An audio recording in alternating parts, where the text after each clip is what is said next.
You may proceed, Mr. Pretorius. Thank you, Chair. Mr. McBride, can we go to page 26, please, at paragraph 116 of your statement?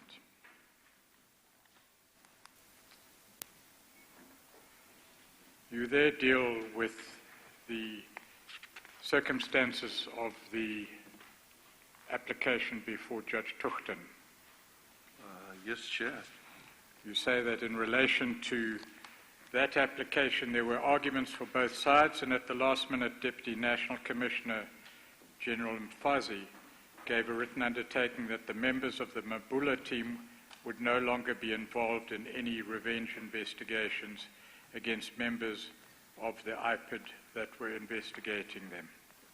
That's correct, Chair. And you say in paragraph 117 that the term revenge investigation was made by Judge Tuchten in his judgment on 26 June 2018.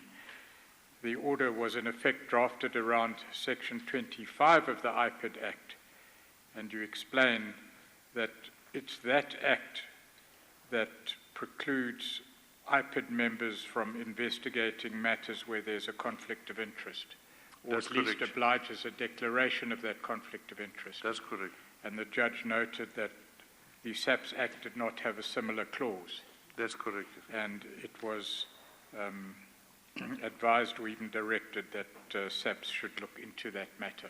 That's correct.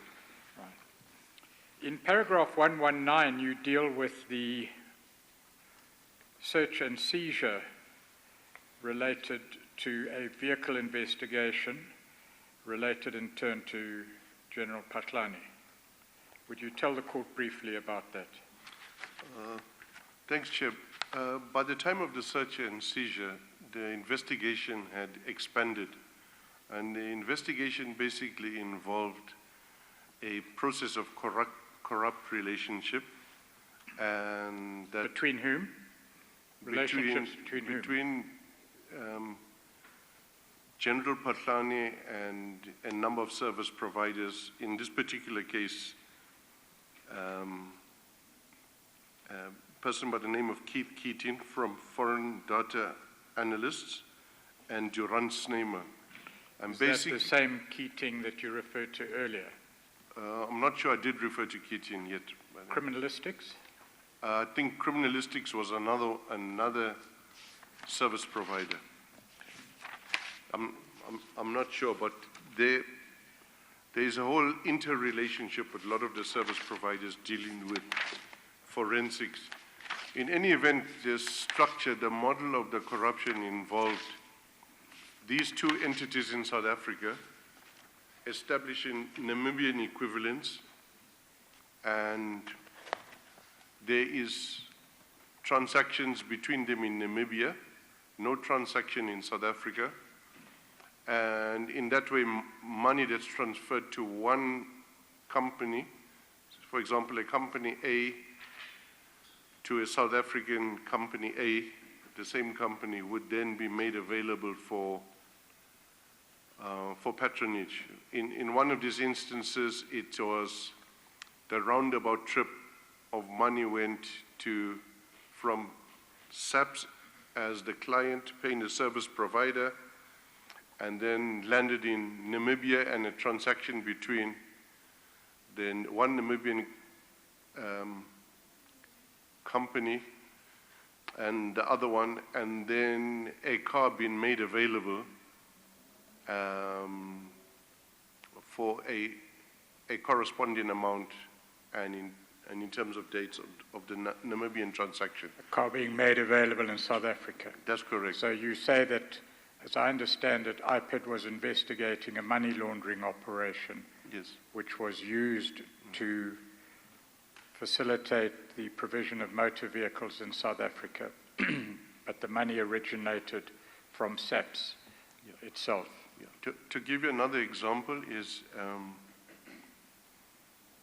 a person who was in charge of procurement did not have any transactions or improper relationship in South Africa with the service provider, but indeed did so with the same business in Namibia.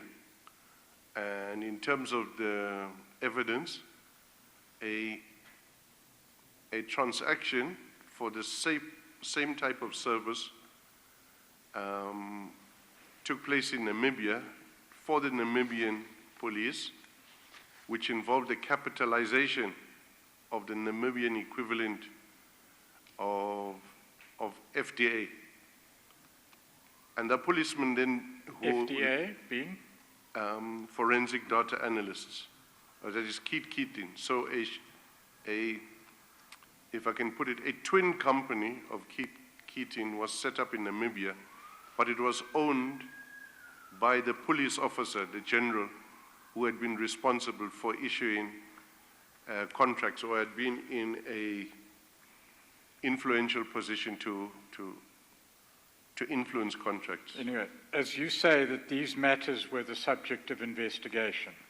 Yeah, I'm using the example for the purposes of understanding that this was not petty corruption, it was big corruption on a grand scale and involved billions. All right. And I'll give other examples later on, just so that it's clear that we are not talking about one country or one general, but that we're dealing with a system of corruption that operates. I'll give two more examples just now. All right. You say that search warrants were issued in relation to these investigations. That's correct. What happened to these search warrants? Well, the search warrants were executed and documentation, including cash money, I think it was 800,000 rand, was seized from Keating's office, for which an explanation is not given yet, but which a few months after that he charged IPID investigators for stealing the money, and an investigation team was rapidly set up, and they were shocked when they came and saw the money had been bagged and tagged and was in a safe and secure place as an exhibit, because they were made to believe it was stolen. The money was declared at all relevant stages. In any event, Keating went to challenge on a technicality the validity of the search warrant. Was that challenge successful? No, it wasn't. But just to add, a search warrant was executed at Patlane's house. It's the second search warrant. He never challenged that one, where stuff was seized. So he is dealing with the one where nothing was seized, where there was identification. I'm mentioning that so you can see the malice and ulterior motives in the court challenges and the litigation. So in any event, Keating failed before Judge Collopin, and he bizarrely sought to argue, amongst other things, that IPID officers had no right to execute such warrants. And that was clarified by the judge. He then applied for leave to appeal, and that was refused. Apparently he's approaching the SCA at the moment. At page 28 of your statement, at paragraph 123, you make the general point that IPID has been under attack and continues to be under attack. Is that correct? That's correct, Chair. Or I should qualify that. You say that should these attacks continue and succeed, there is a real risk that IPID could be marginalized and an important constitutional check mechanism over the police be minimized. And then you proceed to give an overview of these attacks. You speak firstly of the National Prosecuting Authority. May I just perhaps caution, at least from the legal team's point of view, you mention a series of names there as leadership of the NPA.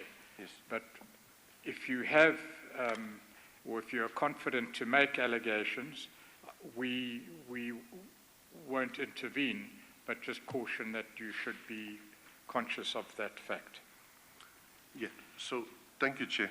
In terms of the NPA, I think firstly to note that there exists within IPID a paper trail of engagement. Letters upon letters, and at all given stage engaging with them on instances where they've dragged their feet on certain cases, including the Pandey case, including the Mabula case, and yet there seems to be obscene haste to deal with anti-corruption people who fight against corruption, including IPID. Those issues are raised. The people that are quoted there, I can give examples now about instances there of their involvement in what I believe is a biased view of what they're doing. And we have a record of that. And I'm not in IPID now, so I don't have access to those records and the litany of letters and the traffic of letters to Abraham Zimzinyati and Baloy. I can mention that there was a complaint given against Baloy by Mr. Mahoka and Mr. Kuba regarding the rendition matter, because at a certain stage, Kuba and Mahoka approached Baloy at, my understanding is at Baloy's insistence, and they explained to Baloy that the difficulties with prosecution.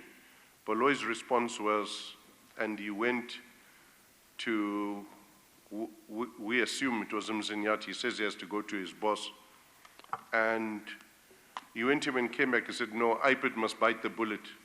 Formal complaints were made at that stage. When I approached Mr. Nsana about it, he indicated he doesn't deal with stories. I must put it in writing.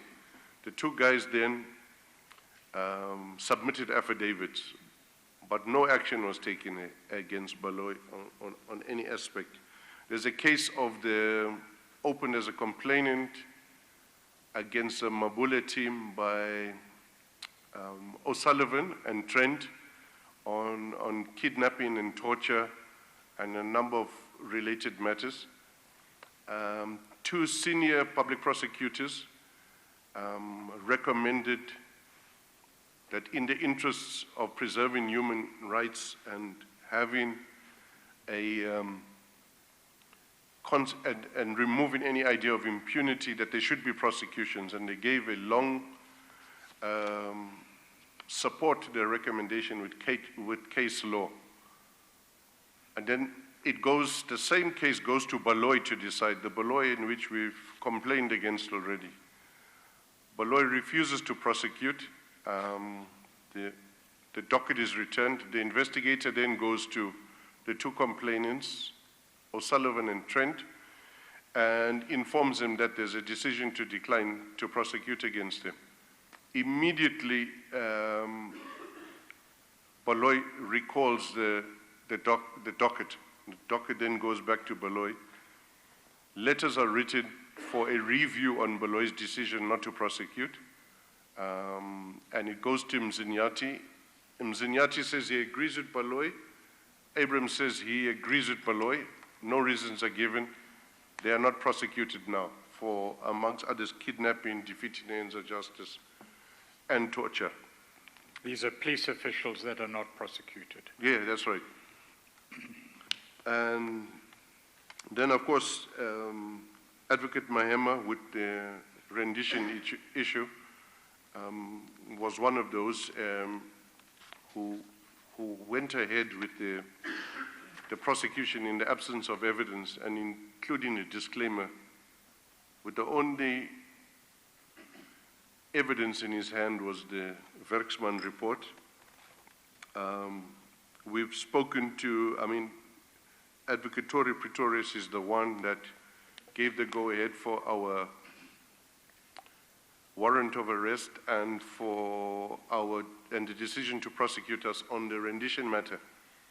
Yet it's the same Tori Pretorius who Mahema consulted for the final decision to withdraw charges against us in the absence of evidence which could sustain a prosecution.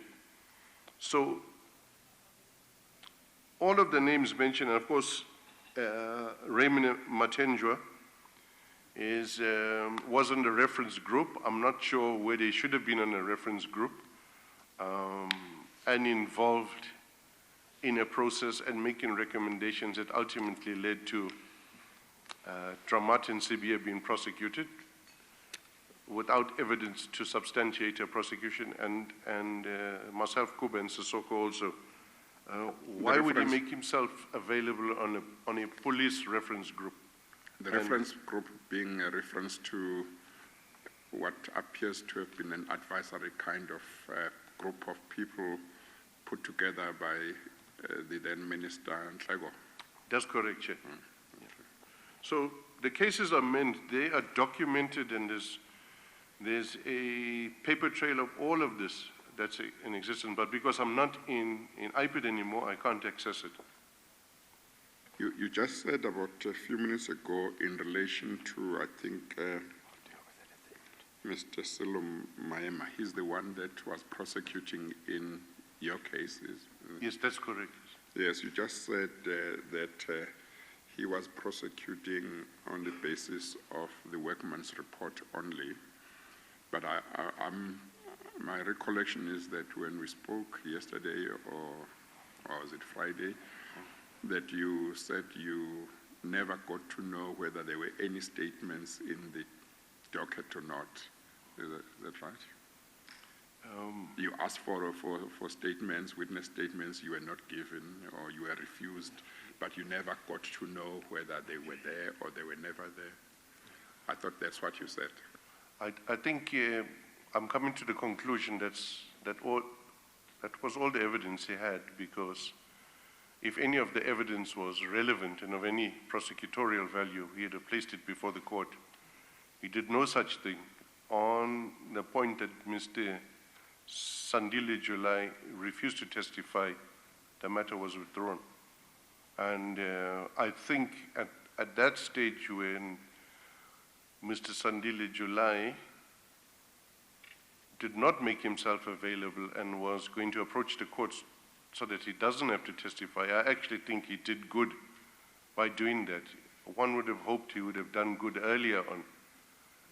But credit to him, he didn't go and testify, and he knows as a lawyer, which is strange because he knew as a lawyer there's no evidentiary value in a hearsay statement of hearsay, which he was going to testify about. And yet he couldn't see that an opinion of an investigator is of no consequence to decide whether to prosecute or not. But isn't the difficulty, I know that Mr. Pretorius is on something else, but isn't the difficulty with saying that about him and his report, that you have got to ask where was the factual basis for his conclusion that there should be criminal prosecution then? Because if there was a factual basis based on witness statements on which his recommendations were based, then at least those statements should have been available to the prosecution. Absolutely, Chair. Absolutely. So that even if his report was taken away, those statements should have remained there, which of course might go towards what you are saying, that maybe in all probabilities that the report was the only thing, but it would really be most surprising if both the police and a prosecutor would put people, commence criminal proceedings against somebody with no witness statements. Yeah, okay, thank you. So thanks, Chair. In mentioning the names in 125, there's records, and I'll give an example of the environment, and I know we're all tired and we want to get done. On one occasion, after Sissoko came back and after Kuba came back, we approached the NDPP to discuss these issues which we had written about. Came back to IPID. Yes, that's correct. And in one of the meetings, he had given us the floor for to have a meeting, and we were going to raise with him what the issues were, and that's why Mr. Sissoko and Mr. Kuba were with me, and we were going to raise issues. And Mr. Sissoko had prepared, and he even had prepared a presentation what he's going to deal with this very issue of prosecutorial bias by the prosecution authority. I'm sorry, I didn't hear who it was that you were going to address, or Sissoko and Kuba were going to address. Thanks, Chair. The National Director of Public Prosecutions. Oh, okay. Yes. So when we came, who at that time? It was Mr. Sean Abrams. Okay. Yeah. And so, whilst we were there, Mr. Abrams welcomed us, and he continued speaking, and he was with all his deputy national directors, or acting deputy national. There were a number of them there, and he started preempting what we had written to him to discuss already before we had spoken. So he went on for about 20 minutes to half an hour. So I then asked him, is IPID going to have a chance to speak in this meeting? And so he burst out at me and told me to get out of his meeting. And I said, no, but I wanted answers, so I'm not leaving. And he proceeded to point at all his deputies that not one of them must comment in the meeting. They must all keep quiet, no comments allowed in the meeting. And I found it very strange that the prosecutorial authority is subject to such intimidation. What is poor little IPID going to experience in this? So that gave me a good idea of what's going on. I mean, in fairness to Mr. Sean Abrams, afterwards, I said to him, I'm glad I didn't leave your meeting. And in response, he said, I'm glad I didn't insist you leave. So we left on a professional basis, but it really was an eye-opener to see what the environment was like that. And later on, I could then understand when prosecutors in the NPA told us they were actually scared to act in a particular way because they perceived that this is the attitude of the NDPP. And in fairness, in the entire NDPP, Patlane and Keating and all these people, no action would have been taken against them, search warrants, prosecution's appearance in court, if everybody was bad. So there are good people there, and there are good people who are committed to fighting against corruption. So I think it's important, in fairness, I need to mention them.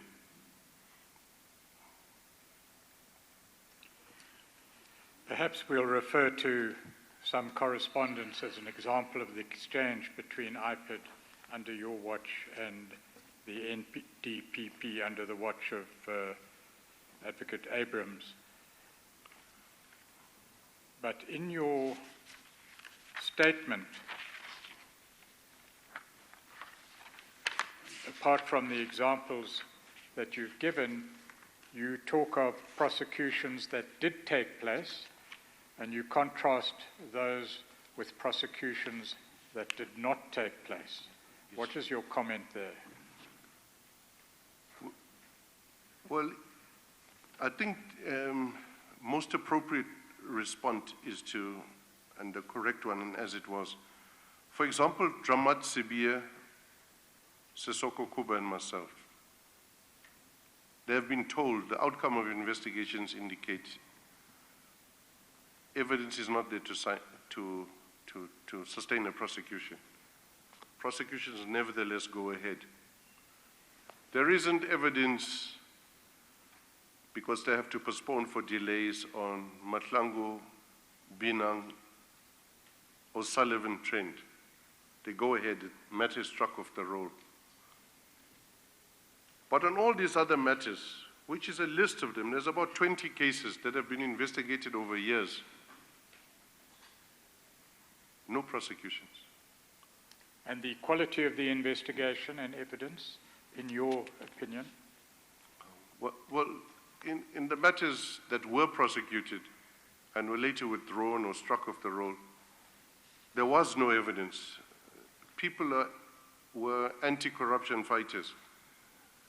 In essence, and I've seen it with what happened in DPCI, I've seen it with with other people who have been fighting against corruption and the initial stages of state capture, whereas in many of our cases, as in IPID, which we submitted to NPA,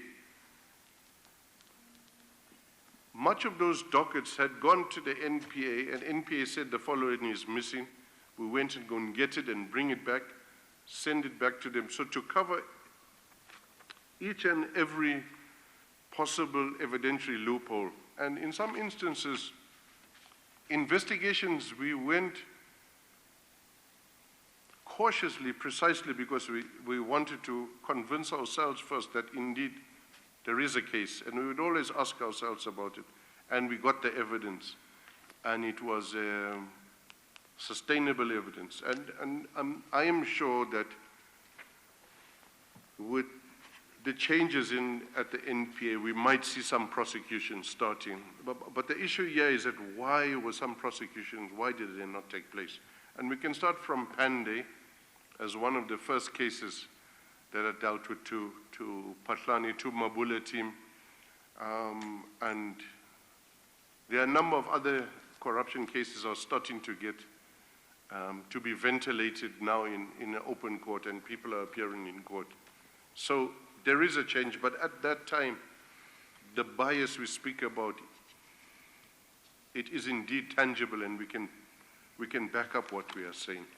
Yes, perhaps that should be the topic of further investigations on the part of the investigation team of the Commission to see if your allegations are borne out by that analysis. Absolutely. Is there anything else you wish to add then on the National Prosecuting Authority before we go to page 30 of your statement? I'll just give an example, which is one case which was another case of corruption. Firstly, there are all the cases relating to crime intelligence. But there's one that mirrors crime intelligence case. It's a case of, it's the 31st of March, it's 2016, it's the end of the 15-16 financial year. Someone in SABC decides that there is an emergency, urgent need for a particular set of products. They write a memo at 5 o'clock in the afternoon.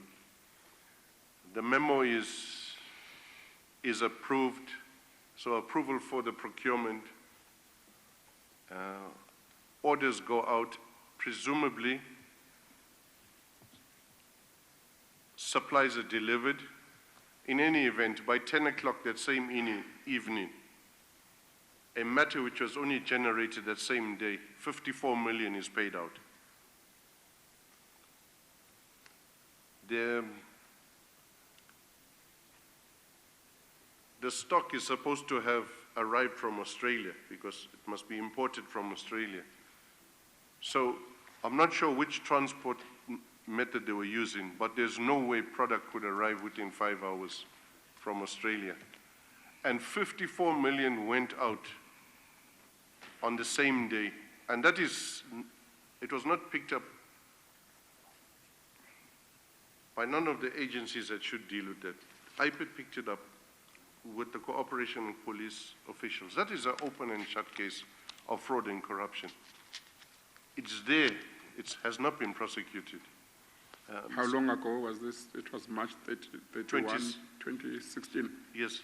And so that's a simple example. Is it with the NPA? Yes, yes. And it's been there for how long? Since when?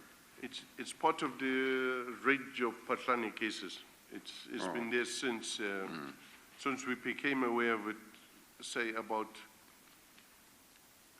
2017? 6 months to 2017, yeah, 2017. Okay. On page 30, you deal with the firm of attorneys Hogan Lovells. Again, before you deal with it, may I just highlight a distinction between a firm of attorneys being used and a firm of attorneys deliberately being part of the client's cause. On the face of it, there's nothing wrong with anybody using any firm of attorneys, and you do say Hogan Lovells allowed itself to be used. So bearing that in mind, what point do you make in paragraph 131? Well, the fact that Hogan and Lovells was the company of choice under Nhlego, number one. Number two, they're involved in all disciplinaries, all labor matters, all constitutional challenges related to rendition. And this is the funny part, and maybe I should be cautious also, but they use the same senior counsel each time. So the way I understand how it works, the advocates, they get instructed by law companies, and the same law company can instruct different advocates during the process. And in the normal course of events, it often happens that the same law company can even instruct advocates that were maybe on opposite sides of a particular case at some stage. And with the professionalism attached to the profession, that's all in order. How is it possible that Advocate Mokari was involved at every step of the way, in every disciplinary, in every labor court matter, in every constitutional challenge? Didn't he have any other work? Well, there's nothing wrong with respect to your evidence to brief counsel repeatedly. In fact, it might sometimes advantage a client because that person then has knowledge and experience and is relied upon to use that knowledge and experience in a client's cause. In fact, it's the duty of the legal profession to act in the cause of the client. I accept that, Chair, except it's expected that in the legal profession they would not promote anti-constitutional behavior. Is there anything else you wish to add to paragraph 131? No, I'm covered it. And then paragraph 132, you talk about the CATS unit, C-A-T-S, the Crimes Against the State unit. Would you tell the Chair about that unit, please, and how you regarded its activities? Well, the Crimes Against the State unit was the unit that was used against former Minister Gordhan, was used against myself, was used to force Flock Symington to hand over documents, which documents concerned legal advice which would have been exculpatory in the matter in which they were gunning for Minister Gordhan. Flock Symington was a complainant to IPID about their behavior because they held him against their will. There was video evidence, there were statements, and there were witnesses. They also were not prosecuted. But the fact is called crimes against the state infers that everybody there in investigating is somehow treasonous or anti the democratic establishment. And one doesn't see how charges of fraud and defeating the ends of justice, for example, against Kuba Sissoko and myself, can be regarded as crimes against the states, within crimes against the state's purview. So that was also the group that went to see Mr. Kuba and offered him a job, as the recording showed yesterday. So it's the same group, crimes against the state. So one needs to wonder who's actually committing a crime against the state. Were you prepared to attack constitutional oversight bodies and even offer jobs in the process? I thought when we were listening to the recording yesterday, the other person who was not from IPID, I thought he was from crime intelligence. Not really. Sir, I may have misunderstood. no, the first recording, the recording the with first Mr. Kuba, recording. yes. Oh, okay. Yeah. Okay. Is there any relationship, to your knowledge, between the Priority Crimes Litigation Unit, which operates under the auspices of the NPA, and the CATS, or Crimes Against the State Unit, which operates under the Hawks or the DPCI?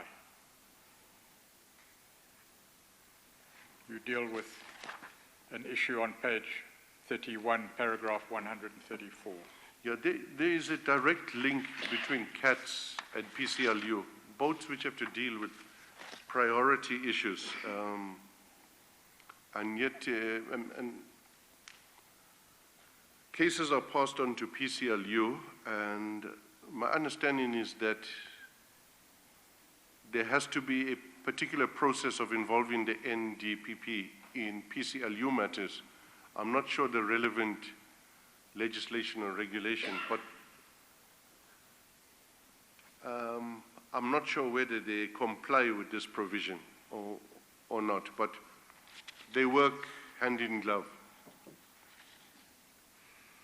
All right. At paragraph 135, you deal with Police Minister Nhleko's Chief of Staff. Yes. Tell the Chair what you wish to say about that, please.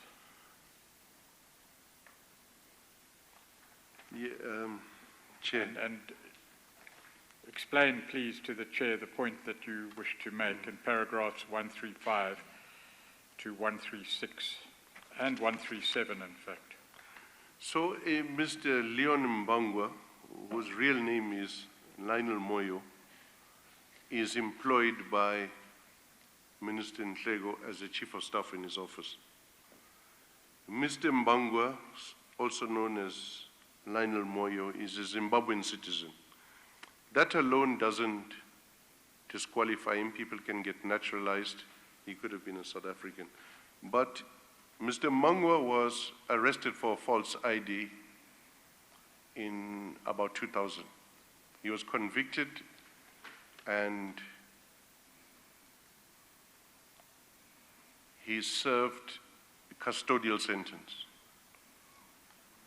He recently appeared in court on the 31st of March 2019 for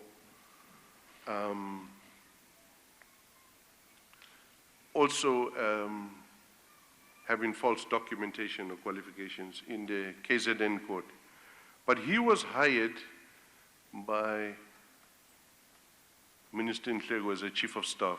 He did not have a security clearance. In fact, they applied through IPID as if he was going to be appointed by IPID to obtain a security clearance. The State Security Agency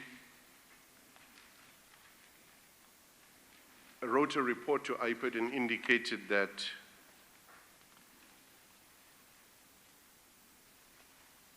he has a conviction and it relates to dishonesty and that he has financial problems. They didn't pick up he was a Zimbabwean and that he had not been naturalized. This matter was also raised within crime intelligence in my engagements with them. Now, at the time when they applied for his security clearance, it was when we were on suspension, Mr. Khamanyane was the acting executive director. The question, Chair, the key question is, why would a minister of police hire a convicted criminal who's not a South African, who still is flashing his counterfeit identity document? Now, again, as with other issues, I've thought about this a long time. There is no reasonable explanation why a minister of police will insist, as his chief of staff, in such a sensitive place, where sensitive documents move past the minister's desk every day, he would want to employ this particular person there. In a later affidavit, in an affidavit which was made before this one, a statement to the Commission, I've traced the background and the link. And I'm sure it would be most appropriate for me to testify about that link at that occasion when we're dealing with that particular focus and how important it is. But it's an intelligence failure, it's a security risk. How does a commissioner of police or acting commissioner of police feel safe to send documentations or briefing to the minister, where the minister's chief of staff actually deals with him? He doesn't have a security clearance. He's not a South African. He's known for his dishonesty, his fraud, and flashing counterfeit documents. This is what happened in the time in which IPID came under attack. This is what was taking place. You were raising, among others, this issue? As overall, to perhaps exclude any reasonable explanation for all that was done to IPID based on why the minister appointed this person. And the minister has prerogative to do that. So the security of the state clearly was not an important consideration or national interest for the minister. There must have been something else. The minister must explain it. And he has never sought to explain it, ever. And I've raised this openly. And we've also got a paper trail on this whole process. Right. Perhaps you can go to Annexure X, to Exhibit Y at page 1765. Exhibit Y? It's Exhibit X well, it's Annexure X to Exhibit Y.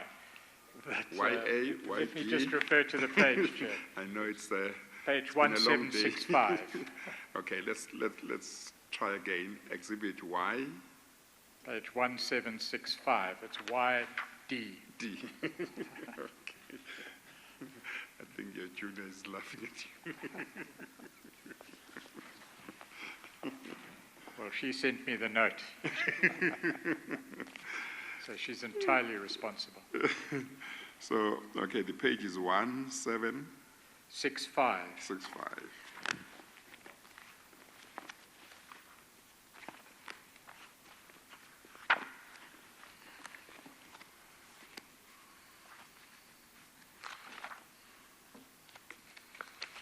The paper trail you referred to there, I'm not sure if you feel it necessary to show to the chair the contents of that paper trail. I'll leave it up to you. From page 1765 onwards, it just shows that a query was raised by your acting predecessor. The issue that is, what's he doing with the prospective chief of staff for the minister? And if you take his answer to me, asking for a handover report, he says he had his instructions from his minister. So presumably, the minister says to him, can you process this through IPID, as if it is IPID who wants to employ him. This is a very serious matter. It doesn't need further explanation. This alone should have had alarm bells ringing. And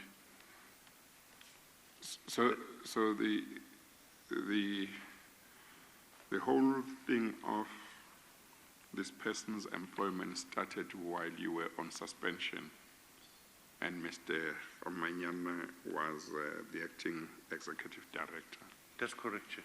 And when you arrived, he was already working in the ministry. But on the books, was it reflected under IPID as an employee official or whatever, or do you know where he was reflected as? He was in the ministry. Yeah. And apparently on the ministry website, he's still there now listed because it hasn't been updated. But the point is not so much that he had a job. The issue is why was he processed through IPID? So IPID Yes. became a tool for the minister. And yes, sir. Yes, no, that's the most important question. How come he had anything to do in terms of paperwork with IPID if he was not going to be employed by IPID, and if he was not employed by IPID? And I take it that you never got any explanation from Mr. Khamanyane, because you said he left and he never came back when you returned. That's correct, Chair. But also that nobody saw anything wrong with this. And no one picked it up. Nobody was interested. And why not? So he was not given a security clearance. Well, perhaps we should just refer briefly to the correspondence.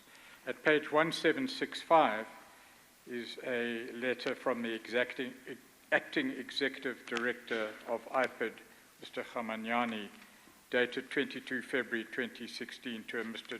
Dlodlo. It requests a personnel suitability check, or a security check, as you put it, in relation to Leon Mbangwa. Do you see that? Yes.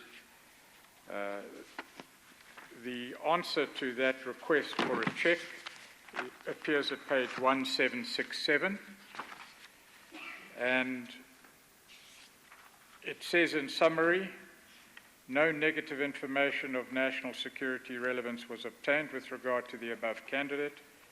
The candidate is a confirmed South African citizen. The candidate has a criminal record. The candidate has a negative credit record. It should be noted that the inability of a person to manage his/her finances could pose a security check. And then you take up the cudgels on page 1770 after your return, and you do so in a letter of 25 October 2016, where you address a letter to Mr. Arthur Fraser of the State Security Agency. Do you see that? That's correct, Chair. And you say that it has come to the attention of the Executive Director of IPID that the Chief of Staff of the Minister of Police is a Zimbabwean. He's a convicted fraudster. He was convicted and sentenced for providing a false ID. He continues to use this false ID. For some unexplained reason, the request for pre-employment screening was done via IPID in my absence, which is the point that you've emphasized. Whilst the results of the pre-employment screening by your domestic branch was able to detect that the subject had a criminal record and had financial problems, it was unable to detect that the ID was false and that the subject is a Zimbabwean. And you then attach to that letter supporting documentation. Is that the paper trail you referred to? Yes.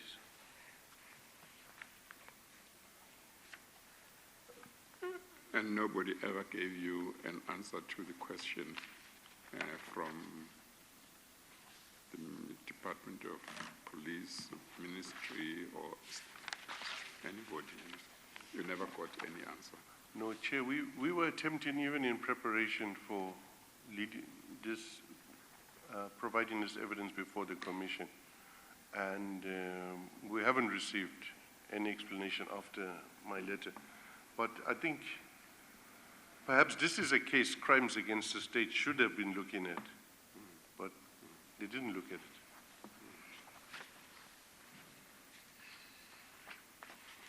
Before we deal with your evidence on page 32, can we go back to paragraph 128, please? You refer in that paragraph to correspondence between yourself in your position as Executive Director of IPID and Advocate Sean Abrams of the NDPP. And perhaps we just or to place that correspondence on record. Annexure U, to which you refer,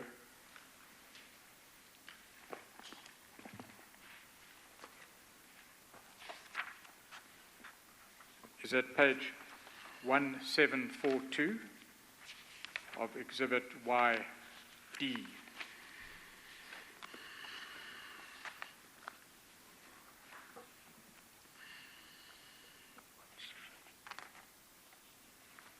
I have it, sir.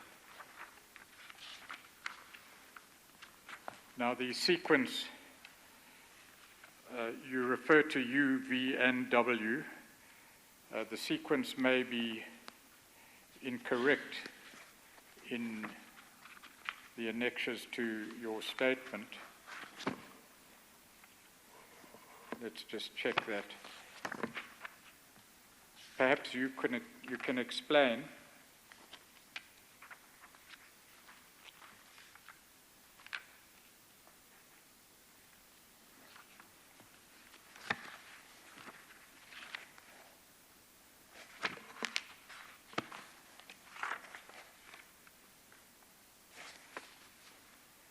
At page 1743 is a letter addressed to you in your capacity as Executive Director of IPID,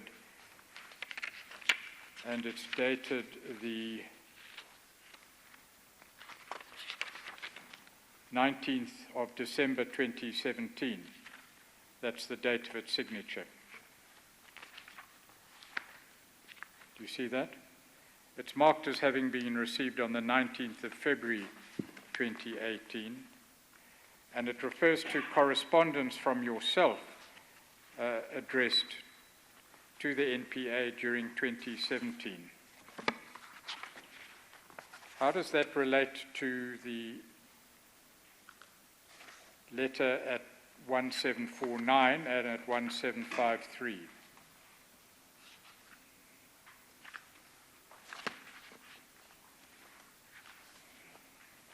It seems that we've got to begin at the end of the sequence of correspondence.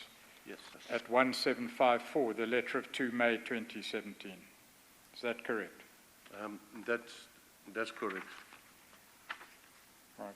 Would you tell the Chair briefly and in summary, because you've dealt with much of the contents of this in evidence, what you were addressing to the NDPP and the purpose of your letter, please? Okay, thanks. Thanks, Chair. So a number of letters which I've already testified about were written to the National Director of Public Prosecutions, just querying a number of issues. And they,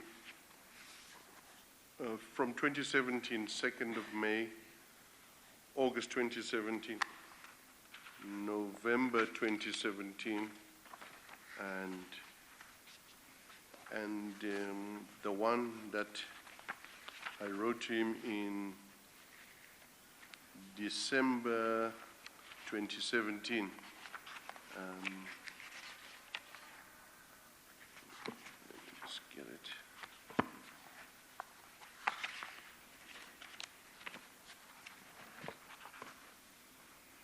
Let's start with the one of 2 May 2017. That's the first in this chain. Yes, yes. What was the purpose of you addressing Advocate Abrams of the NDPP? Yeah, Or the NDPP, rather. Thank you, Chair. The specific issue was dealing with the failure to re-enroll the cases against the Mabule team for some of the case numbers are from 2010 on page 1755. And it seems that what you say to Advocate Abrams is that the IPID has investigated a number of cases against senior police officials. that's correct. That the files have been delivered to the NPA, but there has been no action in relation to the matters referred to the NDPP. Is that correct? Chair, just a slight correction. They had appeared in court. They were charged at some stage, most of the team. And then the charges were withdrawn to centralize cases and was never re-enrolled. So from 2012 to 2017, over a 5-year period, charges had not been re-enrolled. Right. So they had not been prosecuted to finality. That's correct. And that was your complaint. Yes. So you had made reports in accordance with your investigations and duties to the NDPP. You say that some action was taken, but they were not finalized over a long period of time. The key issue was the NPA had decided to prosecute and decided to centralize all these cases because it was a series of tortures. And the NPA itself then did not enroll. What is the purpose of a delay of 5 years to re-enroll it? So, I mean, that was the key issue, is that what is holding up the re-enrollment of the charges which you decided should be prosecuted? Chair, in any event, this constant engagement to them on these particular cases resulted in 2 out of the 7 being on trial at the moment now. Why initially it was 7, now it's only 2, we don't know. We've raised it with Advocate Batoi, the new NDPP, just prior to me leaving IPID. So the matter is with the new NDPP. On page 1, you then in the long letter beginning at 1754 refer to a number of individual cases, some of which you've testified to now in evidence. Yep. Is that correct? That's correct. You reach your conclusion at 1763. You're free to mention, in summary, any particular case that we might not have dealt with in evidence, but I would like you to put your conclusion on record at 1763, please. So, as of 2nd of May 2017, the following conclusion was penned on the memorandum to the National Director of Public Prosecutions.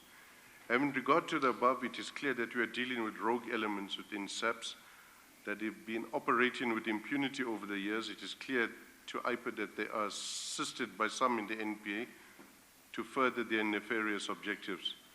To restore confidence in the criminal justice system, we request that you appoint a team of prosecutors who will work with Advocate van der Westhuizen to look at all matters involving these members, as well as looking into all investigations initiated by them linked to the Pahlane investigation. It is IPID's firm view that senior members of the SABC will not be held to account when every time they're investigated by IPID, they start counter-investigations against witnesses and IPID investigators with the assistance of the NPA. We would have expected, as a matter of good governance, the NPA takes an impartial position in this regard. We believe for justice not only to be done, but to be seen to be done, it will be the interest of justice for the NDPP to intervene to ensure that state resources are not used to compromise legitimate investigations against senior members of the SABC.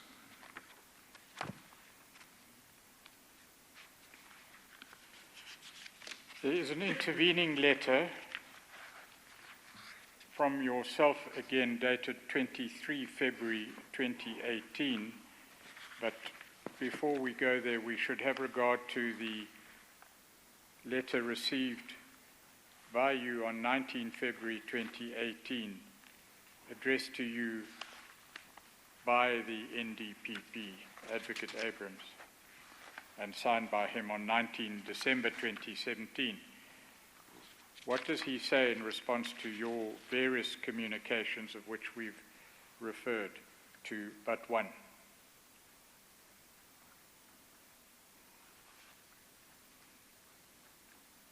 Okay, that's 1743. On page 1743? That's correct. Okay.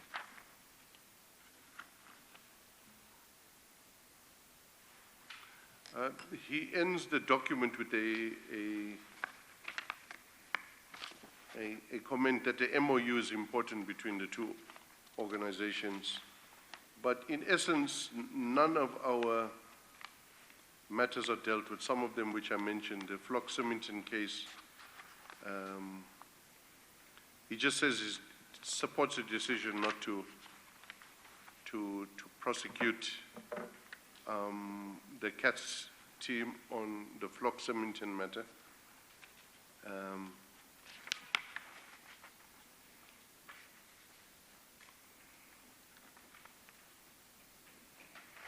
And he deals with various investigations and matters reported by IPID to the NDPP, yes, including the matter involving General Pakhlani, the matter involving Executive Director General Khamanyani, the Mabula team, Brigadier Kaba, and he says that the decision has been taken not to prosecute, and he gives his reasons for that. Do you have any comment? No comment, but I will put it in contradistinction to paragraph 6.3, where in response to myself inquiring on behalf of IPID, the reason for the swiftness for charging IPID investigations, he says because the matter has been handled by the organized crime component and they have dedicated resources, so he expects that they will act with swiftness. So, But when it's other people, those matters are not given to that unit. indeed, Chair, yeah. So there's no answer to that because he's having a go at me and it's on a professional matter. I can't say anything. Yes, I think the point you're making is that in relation to all the matters that had been outstanding for a long period of time, he deals with them in the way he does, but in relation to the swiftness with which you and others were dealt with, he says, well, special resources and efficient resources were dedicated to that prosecution. So that answer shows clear bias, and he justifies it by having lots of resources. Whereas on other fora he'll complain he does not have resources. But he's having a dig at me, and good for him. But it does show bias because there is no other reason except the clearly sarcastic one. Yes. I've not referred to the letter addressed to Advocate Abrams on the 23rd of February 2018, which appears at page 1749 and following. It is marked confidential. I'm not sure that that would preclude us dealing with it, unless you have any reason not to deal with it. But in a nutshell, and I don't think we need the letter to establish that, you didn't accept Advocate Abrams' explanations. Is that correct? That's correct, yes. And you give your that reasons. is, you didn't accept that explanation and informed him, or you didn't accept and you left it at that? In the letter of 23rd of February, Page 1749, that's correct. you repeat some of the information you've already given about two people being charged in relation to the Mabula team torture investigation, with no explanation for why the other accused members were not charged, and other matters.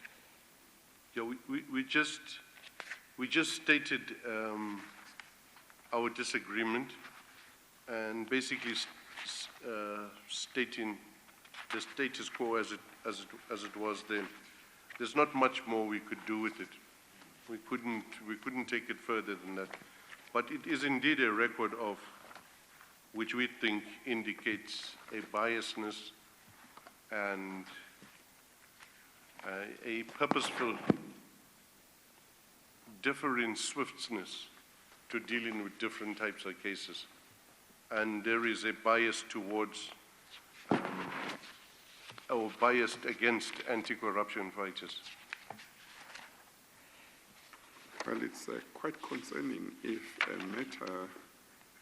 matters, and it looks like many matters, in respect of which the NPA had already taken a decision to prosecute. Wait for 5 years and more without being enrolled again. In the meantime, witnesses could disappear, could pass on. It's quite concerning.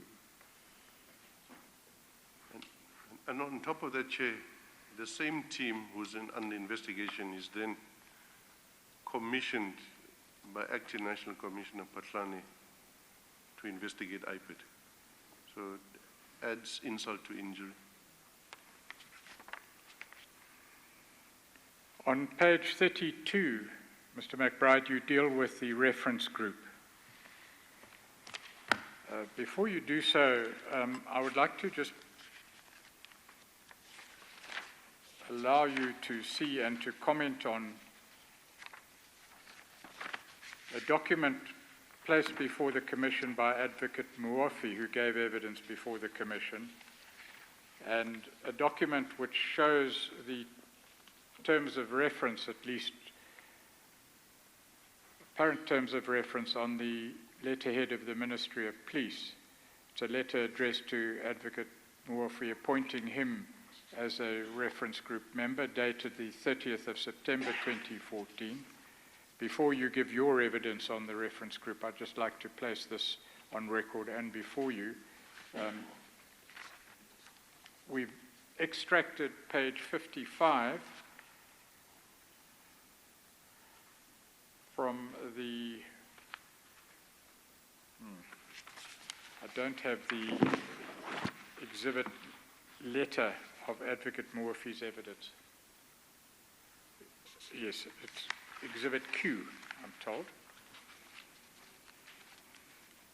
Anyway, Chair, may I hand up a copy of Exhibit Q1? It's page 55 of Exhibit Q1 for record purposes, but for convenience, I have it here.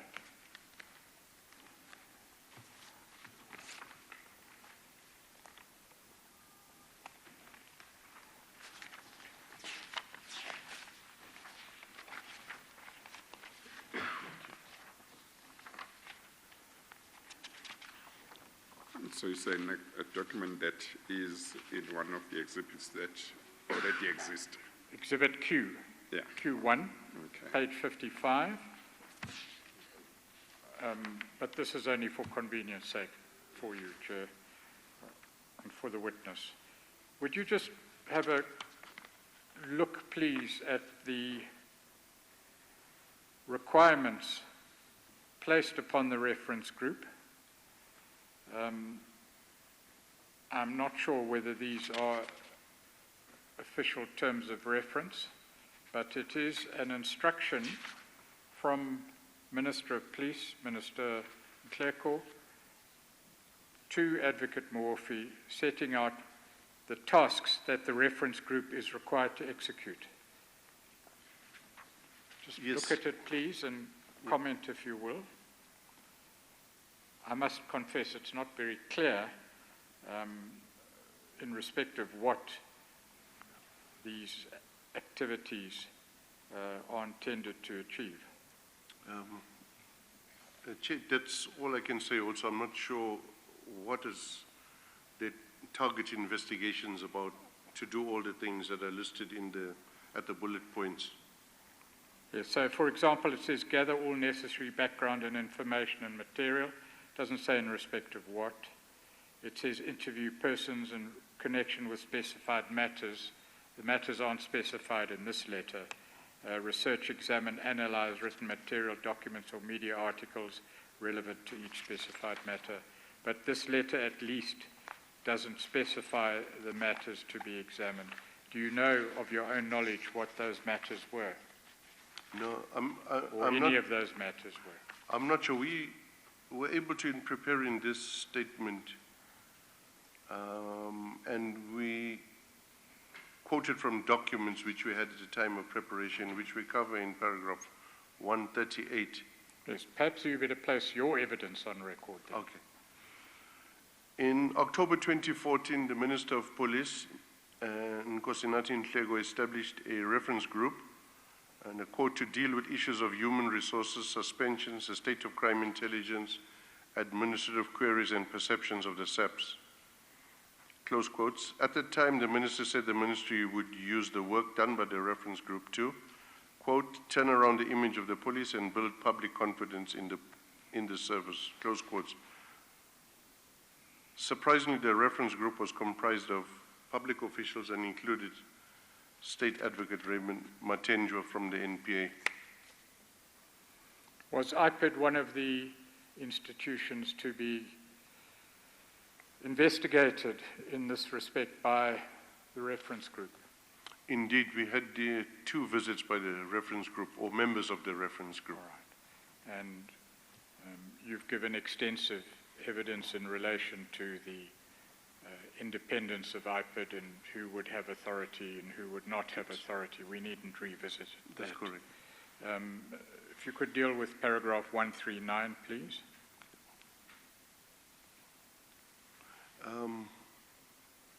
Matenjwa was one of the prosecutors involved in untoward decisions concerning IPID cases.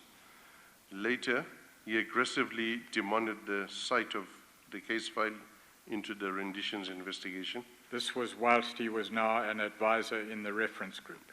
I'm not sure if he was moonlighting also. I don't know. But you say later in his position of advisor on the reference group reporting to the minister. That's correct, Chair.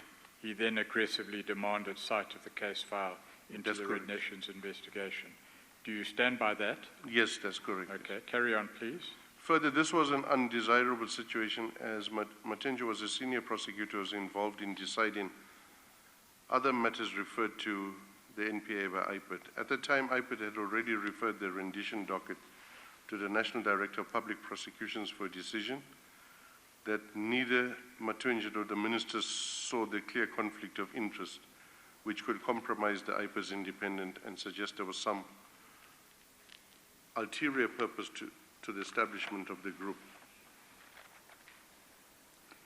You then deal in paragraph 140 with your view in respect of the Portfolio Committee on Police, and I presume you're referring to the Parliamentary Portfolio Committee. That's correct. You have a brief comment there in paragraph 140. What is that? During the period of my suspension, IPID staff who were under attack by Khamanyani directed correspondence to the Portfolio Committee on Police, reporting the wholesale transfer and new appointments in IPID. No response was ever received. I too wrote to the chairperson of the committee alerting him to these concerning events. I never received a response from him. And you've dealt with the Portfolio Committee in a different context. That's correct, Chair. Mr. McBride, you've given lengthy evidence. Do you have any further comments to add before we conclude? No, Chair, only it's the matter at a future convenient day for the Commission, if I can deal with the issue of the affidavit on the 10th of December 2018, and also the matters related to classification, just to assist the Commission in understanding how classification and the abuse of power and resources was manifested, especially in those 2 statements.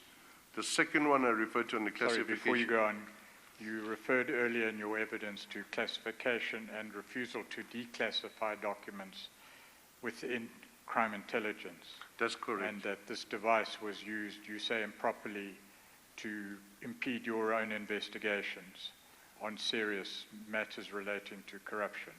Indeed, and in the specific one, it relates to attempted procurement purportedly of a device, but with the request for cash, which was to be used for other purposes which interfered with the democratic processes in the country. All right, and you're talking about surveillance equipment. That's correct, but the issue there was they really didn't want equipment, they wanted cash. All right, so you say you have further evidence to give in regard to those issues. Yes. I was going to pose a general request to you in relation to the analysis, in addition, done by yourself, General Dramat, and is it Mr. Ivan Pillay, which was referred to in that article, which is now part of the bundle. And I think you've undertaken to look at that analysis and, if it's appropriate, present it to the Commission.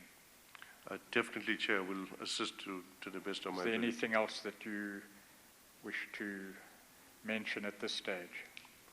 No, Chair, I'm covered. That is the evidence. Thank you, Chair. Thank you very much, Mr. McBride, once again for coming forward to assist the Commission and to assist the country. Thank you, Chair. I'm grateful that you still have more information that you want to share with the Commission that you regard as useful and helpful for the Commission's work. And so we will be seeing you again. Thank you, Chair. And it may be that quite apart from you coming back to give us more information, there may well be implicated persons who might apply for leave to cross-examine. I'm happy that you will always be there to assist whenever you can. Thank you very much once again for coming forward. We appreciate it. And you are excused. Thank you, Chair. Thank you.